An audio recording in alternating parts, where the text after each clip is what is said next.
Welcome to Thinking Like a Lawyer with your hosts Elie and Joe Patrice, talking about legal news and pop culture, all while thinking like a lawyer. Here on Legal Talk Network.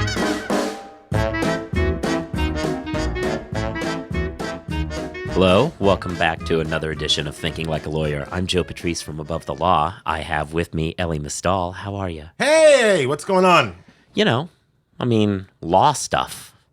Yeah, there's kind of always law stuff going on just at the moment in America. Yeah, okay.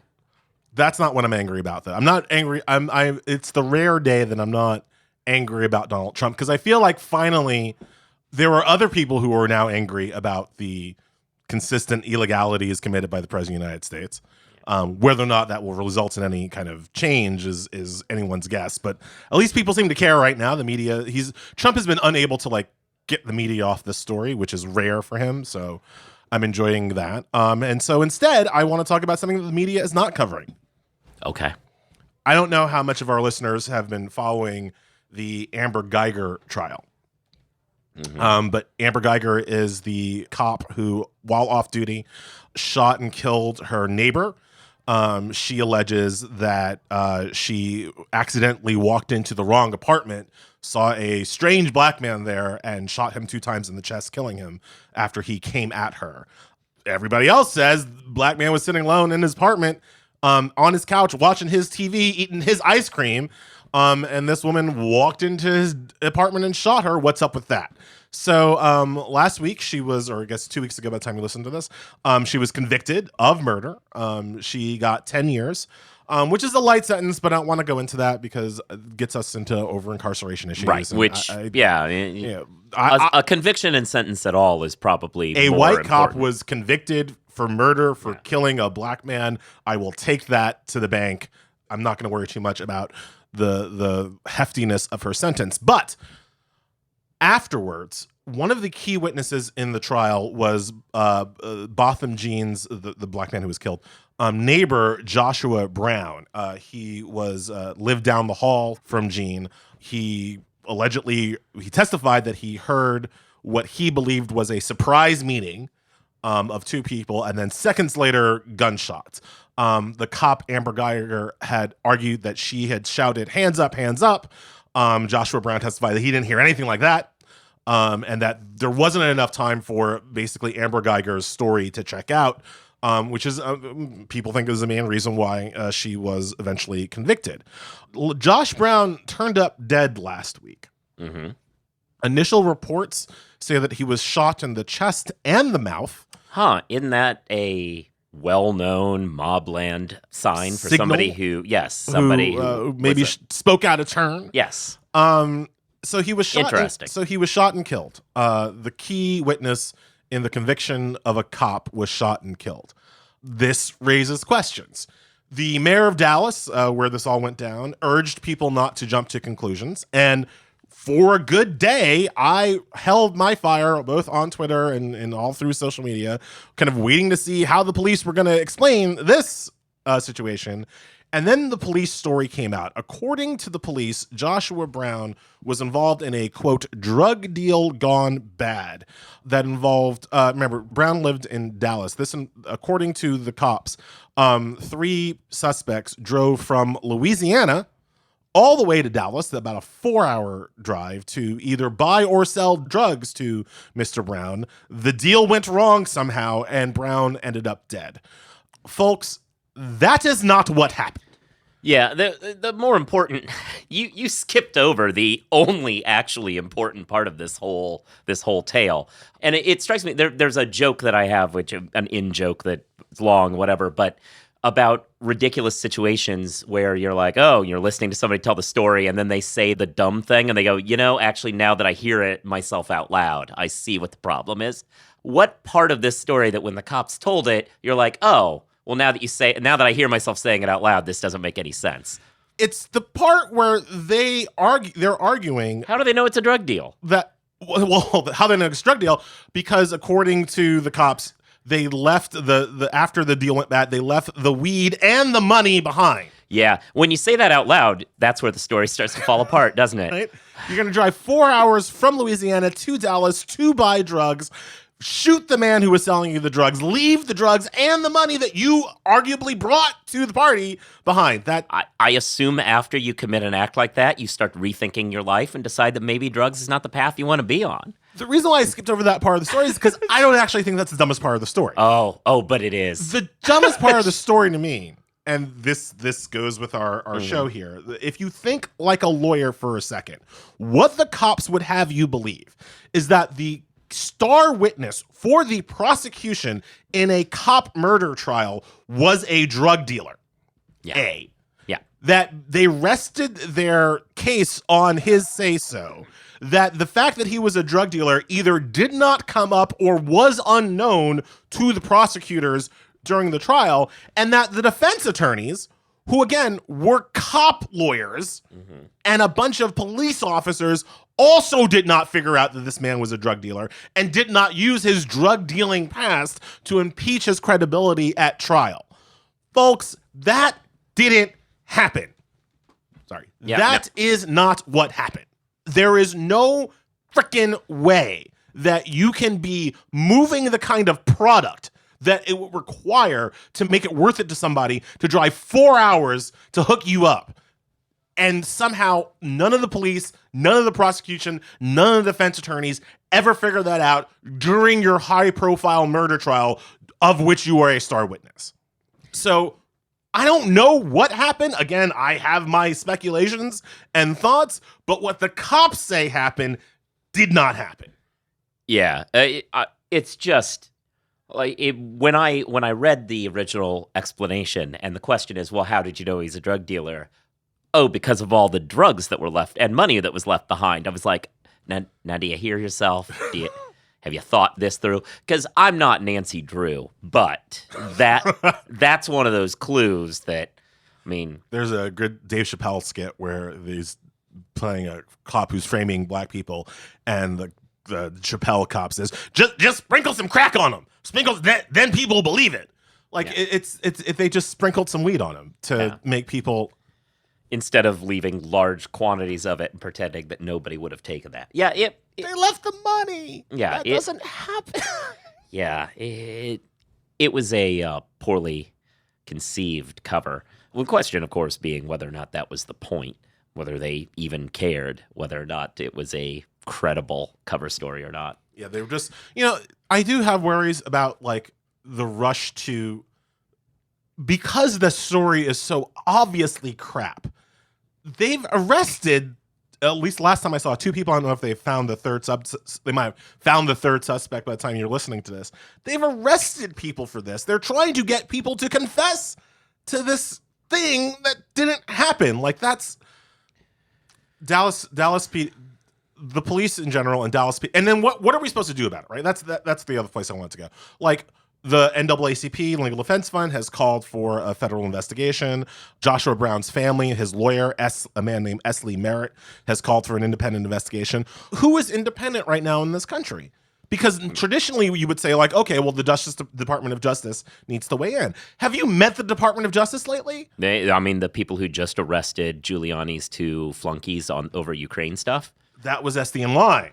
Well, I think it's Virginia, actually, but either way, but that is the Department of Justice. You're like, hoping that there are independent people within this. I agree that it's a mess, but there are definitely independent federal investigations that are ongoing. You have to hope that that's what happens, right? Like, you have to. I mean, there needs to be an independent investigation, and then you just have to hope that the federale that gets assigned to it is independent and not enough. Just a bar flunky. Oh, absolutely. But anyway, that's not what we're talking about today. No. Because we still don't know what happened. Right, of course. Just that we know that what the police say happened didn't happen. Right. Something happened. It probably wasn't people who left a bunch of stuff behind. Moving on. So we wanted to talk a little bit about in-house counsel. We don't talk about that as often as we sometimes should. It is the career path that many people don't get the opportunity to go down, but it's also something of a holy grail path. Everybody wants that cushy in-house job. Not that all of them are as cushy as I think a lot of people imagine them to be, but nonetheless, it's what people dream of. So, as a person who is married to an in-house counsel, there you go. I will say that it is not a cushy job. It's just cushy when compared to the awful, terrible grind that is being a Big Law senior associate or a junior partner. Yeah, I mean, that's probably fair too. So we want to talk, there's a new report out that Extero, ACEDS, and In the House just put out. They have an annual in-house legal benchmarking report. And there were some interesting takeaways. They have a lot of data points that they compile every year for this report, and we wanted to take a little bit of time talking about what's going on in the in-house counsel world. One of the biggest things about being an in-house counsel is you have one client, in theory. Your job is to protect your company against all threats, foreign and domestic. And with that, one of the biggest issues facing in-house counsel right now are privacy laws, one would assume. While there was a lot of hype about GDPR, I will certainly say I thought a lot of it was overblown. Not that it's not an important thing, but I think there was a hype machine behind how earth-shattering GDPR would be, the European privacy rules that kind of flopped. And I fear almost that it flopped so badly that people are ignoring the real importance of getting companies in compliance with rules, not just GDPR, but California also has a new privacy rule, and there's a patchwork of privacy laws around. There's some noise about making a federal standard. So when asked, and if you should check out the story on Above the Laws written by Joe, when asked how concerned they were about new privacy laws, including the new California Consumer Privacy Act, 68% of in-house legal department respondents said that they were either not concerned or only somewhat concerned with the new laws. Yeah. Which seems like a problem, right, Joe? It seems like maybe they're not taking it seriously enough. Well, right. I mean, that certainly seemed, well, it can mean one of two things. It can mean that they're not taking seriously enough, or that they feel very confident in what they're going to do about it. The problem is that this same survey turned up that 84% have, quote, no clearly defined processes to meet new and emerging privacy regulations. Those two shouldn't go together from the same body of respondents. I don't know what it is. Is it like the football coach telling the team we're going to win and then telling the media, this is a real challenge for us this week? I don't know. But these two things should not go together. And squaring these is a real issue. And I don't quite know what in-house counsel are doing and whether or not it's that they feel they have to put on a brave face. I don't get it. See, there are two. I mean, we're talking about compliance lawyers and in-house counsel, and that's only one kind of aspect of being an in-house counsel. Like, for instance, again, I was saying I'm married to one. My wife is not a compliance lawyer. She would never have to worry about any of this stuff, right? But if you're specifically talking about compliance people, if you're a compliance person who is not worried about compliance, that strikes me as odd. Now, what we do know is that compliance people tend to have two gears, basically. One is gear one, where they kind of wake up at 9 o'clock in the morning and start in, is this gear of like, okay, here's my checklist, right? The company is going to want to do 8 things. I have to make sure that all 8 of those things are basically legal, right? Like, I have to make sure that nobody goes to jail in the company on my watch about these 8 things, right? Gear 2 is a 9th thing has happened, a 10th thing, something that I did not expect has happened. And it's a big deal. At which point, the good compliance lawyer calls up the GC, who then calls up outside counsel and says, we got a real problem, right? Like, we don't expect compliance people to actually kind of take first cut at serious kind of litigation issues coming into their companies, right? We farm that out to, that's why Big Law gets paid the big bucks, right? Well, except that's a good transition point, which is the trend over the last several years, which this survey shows is continuing, is the massive in-housing of these sorts of jobs. Exactly. Yeah. So we are moving into a world where compliance people are supposed to do more and more and more stuff that traditionally had been farmed out. because it's a cost savings for the company and blah, blah, blah, blah, blah. But then you read this report and you're like, well then are you doing it then? Like, if we're no longer going to say, okay, we've got some privacy concerns, let's contract with outside counsel to rewrite our privacy rules. When I was working in big law, one of our big clients was one of the major sports leagues, and one of the things that we did at our firm was that shout out to professional lacrosse. Highlight, baby. Yeah. One of the things that we did at my firm that I got to participate in was, every time the privacy laws would change, they would farm it out to us, and me, a low-level associate at a big law firm, would be kind of in charge of like making sure that their, e-store website was in compliance with the new privacy rules and whatever. That was a kind of classic big law young associate job 15 years ago. Yeah. Now, allegedly, these jobs are being pushed in-house. They're not calling my old firm to do that work. They're doing it on their own steam. Except from this report, it looks like they're not doing it. I mean, yeah, it seems as though they're confident it's going to work out, but they do not have any plan for it, which is problematic. I mean, one would think that a process could be created where they get one memo from outside counsel once and then take it upon themselves to make sure everything complies with those parameters, rather than farming out every question. That might be how they intend to do it. And maybe that's the answer here. They're saying, well, we don't have a plan, but we're confident we're going to get our memo and then we'll be able to handle. I don't know. Whatever it is, it was a jarring set of stats to have right next to each other. The other issue here, and I say this, clients are not usually listening to this show, unfortunately, but the other aspect here is the fact that clients, even if you only have one client, don't really, business people don't really understand what lawyers do and don't really understand the just raw man hours it takes to get some of this stuff done. If you are a multinational corporation with e-stores and websites and Amazon links and PayPal links all throughout your business to sell whatever it is you sell, making all of those websites, making all of those links, making all of those consumer-facing products that you have work in compliance with rapidly changing privacy laws is not a one-person job. It's not just like, oh, you're a lawyer, fix that. It takes like significant amount of man hours for lawyers who are able to like go in, look at all of these sites, come up with both general templates to apply to all of them, but then tweak those templates in the specifics of whatever particular store or whatever particular country you happen to be operating under in that situation. That just takes a lot of like raw time. And I don't know that clients always understand that, like, just because you're a lawyer and you've figured out a potential solution to a problem, actually implementing that problem, implementing that solution itself is sometimes hundreds of hours of work that they have to pay for. Yeah, attorney hours, because I think we let the women do that work now too. But still, no, your point is true. And because it's not man hours and hasn't been for a long time.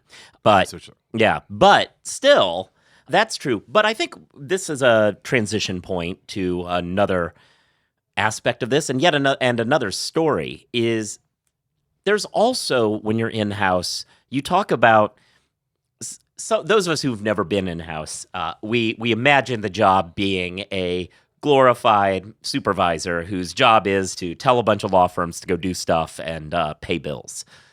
Unfortunately, that actually costs a lot of money too, and takes a lot of time too. And one aspect that we overlook is the budgetary pressures upon companies when they have law firms here and there, and a different one here and a different one there. When you're managing 30, 40 different law firms to do stuff, that takes time and money too. Also, when you're in different jurisdictions doing all of that, which one aspect of the last several years has been the moving from the old school Mad Men era of, all of our work goes to Dewey, Cheatham, and Howe, whatever the law firm is. That's broken down, and we've talked about the kind of democratization of that as companies hire more and more different firms. And the effects of that in the big firms have continued to make a lot of money, and the boutiques have now started becoming niche practitioners who get a lot of jobs, and the middle has kind of had a problem. And that proliferation, though, appears to be scaling back. One aspect of this survey was that a lot of these companies are starting to pull back on the number of different counsel they employ for the same reasons, that it becomes costly. One aspect that I haven't written this story but is worth talking about, I spoke with at a event with a company whose job is, with a product that they put out, is something to allow firms to comply with the ever-increasing bureaucracy of different companies. Different companies have different mandates, like the bill has to be this. Oh, the bill has to have these details, not these details. You can only bill in these kind of increments, not these kind of increments. All of that is time and money on the firm's side, but it's also time and money on the weird bureaucracy creating side. It just creates more work for them. And creating a world in which they have fewer and fewer firms doing this work is helpful to them. More and more people that they work with who don't screw up on the first pass of creating a bill. That's an interesting turn, because we broke down this kind of monolithic everybody works with one firm model and split it out, and now it seems to be coalescing like a solar system after a cataclysm. Like the disk is accreting again. Do you think that that trend benefits big law firms, or do you think that it will help some of the kind of mid-sized firms get back in the game? You know, it's an interesting question. I didn't really know where it would help. I thought it would probably help in the firms. By firms, I mean companies. So let me make this two different things. As I'm talking economist stuff. Companies, I think, will move toward having one or two big firms and then a bunch of niche firms here and there to make this work, rather than have a bunch of big firms and a bunch of, they'll pick their spots. But I had a very interesting conversation with Joe Andrew, from the chairman of Denton's, the other day, talking about they brought on a few new small firms into Denton's their model. has been, you want to talk about like accreting in the solar system. Yeah. Like Denton's is calling gravity upon itself. Yeah, a massively growing over the last several years firm, but also a firm that makes this growth in a different way, as opposed to the typical system of we threw an office somewhere and that office's job is to more or less throw work back to headquarters. They actually, I'll just use the most recent mergers, tie-up, acquisition, whatever it is.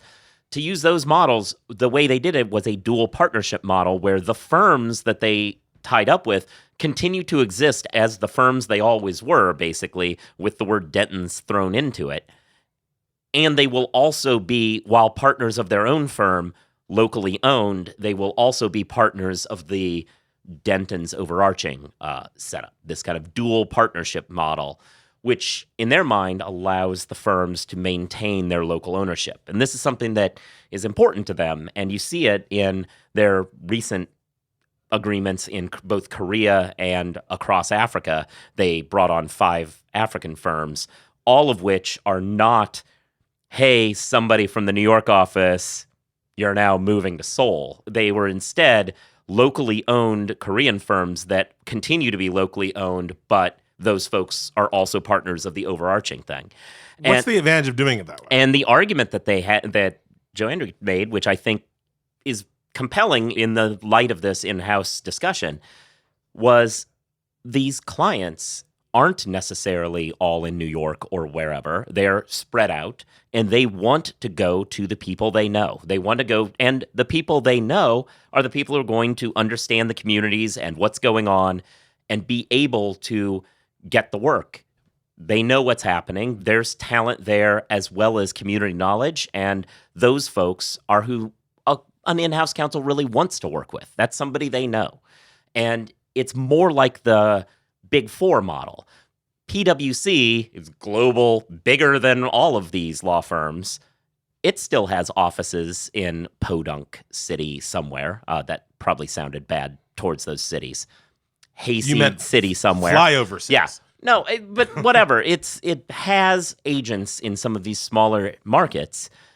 And that's not because, PwC doesn't get it, that it's really about the big places. No, they understand it's important to have a local presence if they're going to get the accounting work, business consulting work, all the professional services that they provide.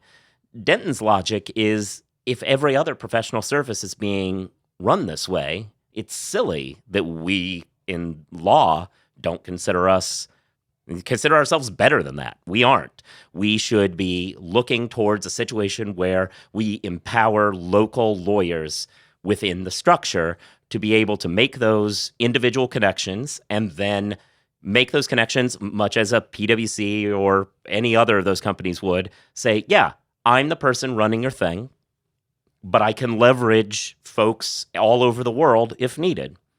And, when you listen to this setup, it really makes a lot of sense, especially in light of these in-house counsel trying to cut back on the number of firms they want to have. What it reminds me of is just, and it's something that I think people who aren't in the in-house game or who aren't in the legal game and trying to figure out how everything actually like fits together and works. What it reminds me of is never forget how ancestral is not quite the right word, but how closed the legal community really is, right? If you can imagine like a Fortune 500 company trying to figure out, it's going to buy new cars for all of its employees, let's say, right? You would imagine that the massive company would go to Ford and go to GM and go to Toyota and like cross compare and figure out who's going to give them the best. You can imagine like the Fortune 500 company doing all of these things to buy even a perk for their employees, right?